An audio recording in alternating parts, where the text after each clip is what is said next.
Hello, everybody. Welcome to Rake the Take, a golf betting podcast. And in this episode, we're going to be talking about the Ras Al Khaimah Championship on the DP World Tour, I should add.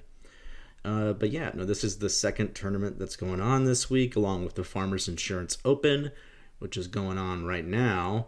And Ludwig Oberg is off to a great start. He's 6 under through 12. In the first, he's currently the first round leader for the tournament, and on the North Course, of course. No pun intended. But yeah, no, that's off to a great start. Hopefully, if you're listening to this, you tailed those picks, and the other guys aren't really doing as hot, so I shouldn't really brag about that. But hey, Ludwig's off to a great start, so hopefully you have him, and that's very exciting for the rest of the week.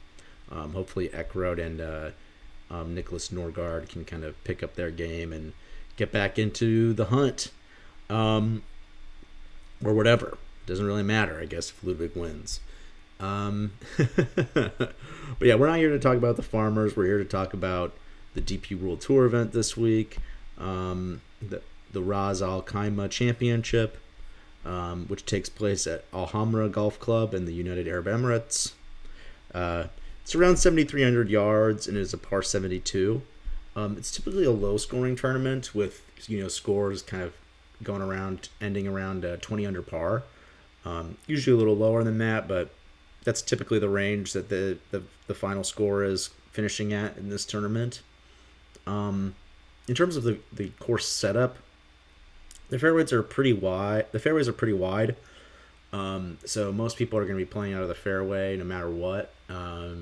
But the main defense of this golf course are really around the greens. There are a lot of water hazards. There are a lot of water hazards and sand traps around the green. So really having some accuracy and proficiency with your approach play is really going to matter in this tournament. Excuse me. So you have to really stay out of trouble. Avoiding bogeys is going to be really critical. And also just having a decent putter, making a lot of putts so you can kind of finish obviously with a decent score.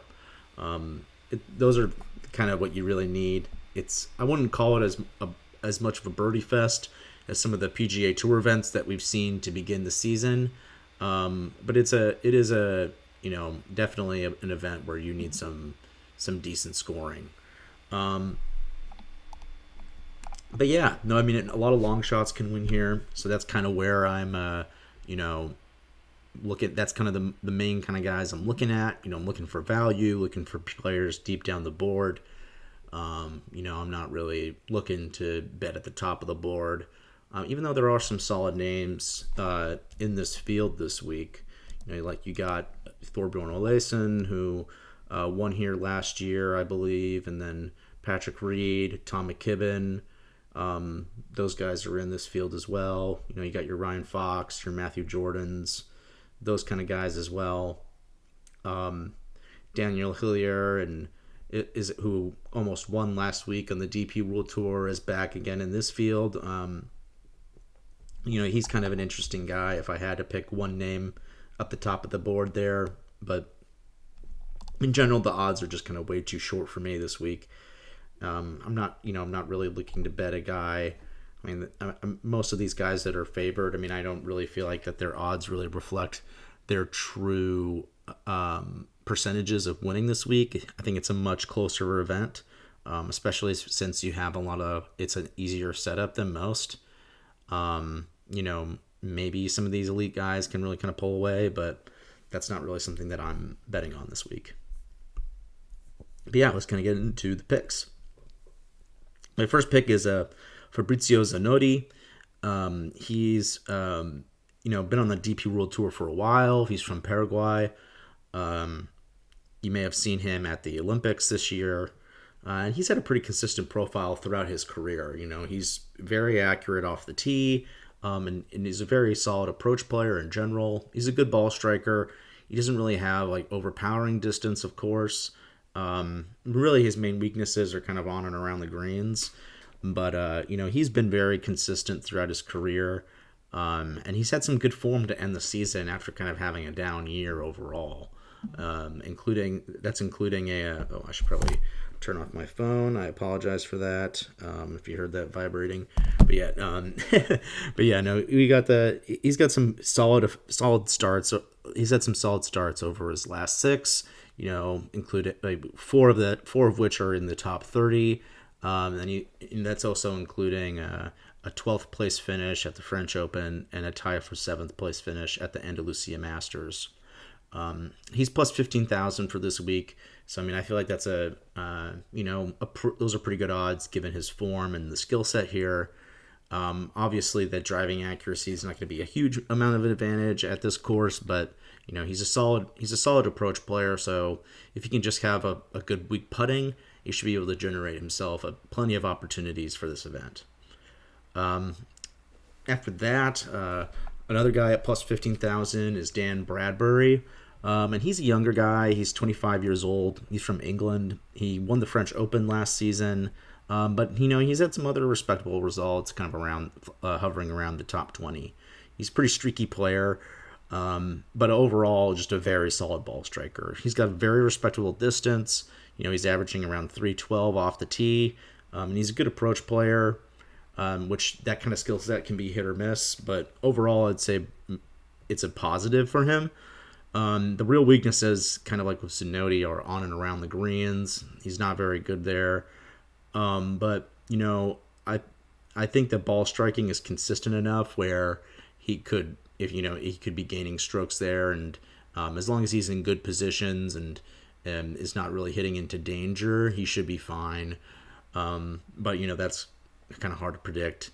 But regardless, at plus 15,000, I think getting a ball striker with that much upside, even though the short game is a bit concerning, is something I'm fine with. Even in a birdie fest, just to kind of see if maybe if he gets a hot putter that week or something like that, because as we know, putting is very unpredictable usually. After that, I have Joe Dean, who's another Englishman.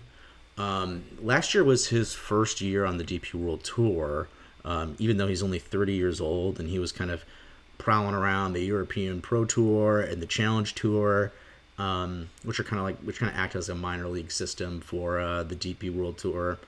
But he had multiple top 5 finishes last season, and then also with an 18th finish at the French Open and a tie for 25th at the Open Championship. So very solid play overall. I mean, especially when you consider having 5 top 5s and a tie for 25th at the Open. I mean, that's a great season overall, regardless of what else he did. He's a good ball striker. He has above average distance. The approach play is a little streaky, and same with the putter, but they're not, I wouldn't say they're major weaknesses really in his golf bag. Really, it's really the around the green game. That's kind of where, he falters a bit.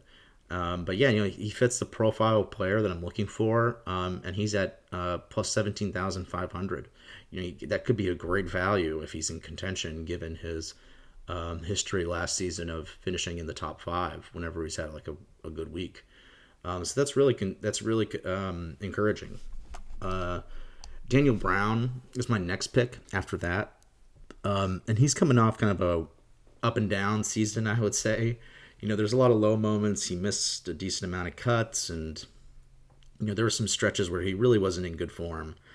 But he also had some of the best moments of his career, including probably the best moment of his career for sure.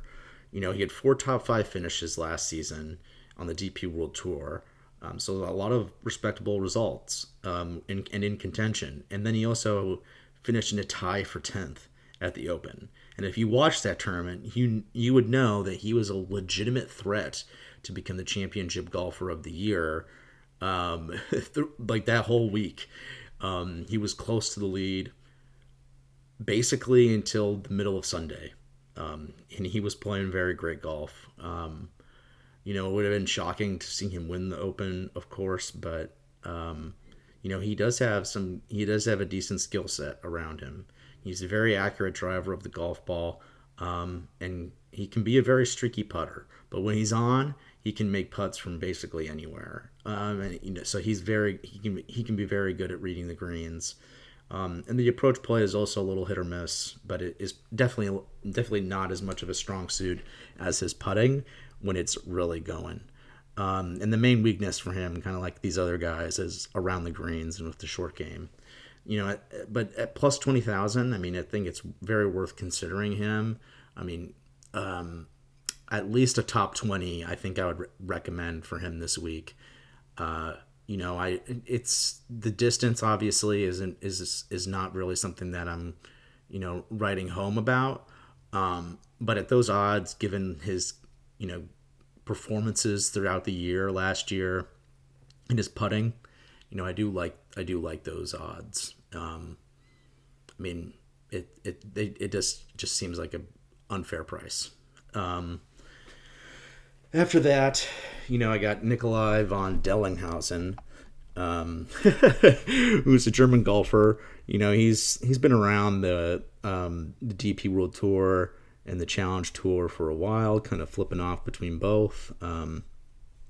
He had plenty of solid starts in the Challenge Tour last year, which kind of helped seal up his tour card on the DP World Tour. But whenever he was really on the DP World Tour, he didn't really have a ton of great results. A few top 20s or kind of finishes around there. But really, a lot of his best performances were on the Challenge Tour last year. So that's not to say that, he can't do anything at a higher level. He does have experience. The thing about him is that, he has some solid distance. He averages around 303 per drive. And he can be very accurate at times, but that's a little streaky. And same with the approach play. The short game, is another aspect of his game that's a little streaky, but he's been consistently positive at points in his career around the greens and with the putter. So I feel like at plus 20,000, it's a fair price to see what he can do at this course. I feel like he should be performing a little bit better on the DP World Tour, given his Challenge Tour performances. But we'll see. I just think at that price, it's worth a punt and see what happens. Next after that, I have Marcel Siem. And I mean, oh man, Marcel Siem, he's a guy that, I mean, if you've seen him play, I mean, you're not going to forget him. He plays with a lot of emotion, and he's a very fun player overall to watch. And he's very solid. I mean, he's been pretty good throughout his entire career, from tee to green. And if you remember in the 2021 Open Championship that Morikawa won, he was in the top 20 and really performing well in that tournament. Lots of fist bumps and emotional moments for him. I mean, he's so fun to watch. And in 2024, he won the Italian Open, which was great to see. But it was kind of a mixed year results wise for him outside of that. Some kind of, he wasn't missing a lot of cuts. I mean, he missed some, but when he made the cuts, it's just, he really struggled to really perform over the course of 4 rounds. Like he would have some good starts and just struggle to really finish well, or vice versa. And that's kind of his main problem for 2024. I mean, in 2023, he was really consistent from tee to green in terms of gaining strokes and just having a lot of solid finishes within the top 20. But yeah, no, it's just in 2024, the approach play kind of fell off a bit. So yeah, at plus 20,000, I really think it's a kind of good buy low for him. I feel like he's definitely a better player than what he's displayed lately. And Richie Ramsey, that's my last pick for this week. I think he's a guy that probably, if you follow the DP World Tour, you should know him. He's kind of a stalwart on the DP World Tour, and he has a great golf game overall that's kind of treated him well throughout his career. He's very accurate off the tee. He's a good putter, even though the putting's not as consistent as it has been. It still has been very effective in certain spots. And 2024 was a down year for him. Just probably because due to his age and just kind of, overall decline. And then like he's not the strongest wedge player, or he doesn't really hit it very far off the tee. But the wedge play, approaching the greens and around the greens has really improved over the last few months of 2024.